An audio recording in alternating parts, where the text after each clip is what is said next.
জলশক্তি মন্ত্রকে তৃণমূল সাংসদরা জলশক্তি মন্ত্রীর সঙ্গে দেখা করবেন তৃণমূল সাংসদরা। সিআর পাটিলের কাছে 10 সাংসদ। আপনাদের আরো একবার জানিয়ে রাখি, জলশক্তি মন্ত্রকে তৃণমূল সাংসদরা দ্বিতীয়বার জলশক্তি মন্ত্রী সিআর পাটিলের কাছে যাবেন 10 সাংসদ।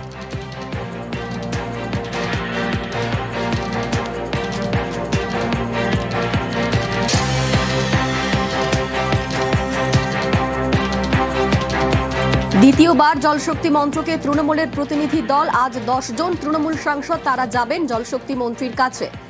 আমাদের সঙ্গে রয়েছেন প্রতিনিধি মৈত্রেয়ী। কিসের দাবিতে তারা যাচ্ছেন তৃণমূল সাংসদ, দলে কারা কারা রয়েছেন? দেখো, 10 সদস্য এই মুহূর্তে তৃণমূলের 10 সাংসদ এই মুহূর্তে শ্রমশক্তি ভবনে জলশক্তি মন্ত্রী সিআর পাটিলের সঙ্গে দেখা করছেন এই মুহূর্তে।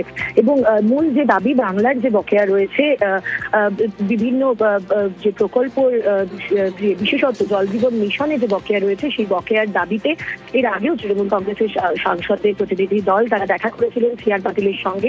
তারা সংসদে একাধিকবার এই বিষয়টি তুলেছেন, কিন্তু কোনো সুরাহা হয়নি এবং সেই কারণে আজকে ফের তৃণমূলের 10 সাংসদ এই মুহূর্তে সিআর পাটিলের সঙ্গে দেখা করছেন। দলে রয়েছেন সিনিয়র পলিটিশিয়ানদের মধ্যে কাকলি ঘোষ রায়, সৌগত রায়, শতাব্দী রায়, প্রতিমা মণ্ডল সহ একাধিক সাংসদরা। ধন্যবাদ মৈত্রেয়ী।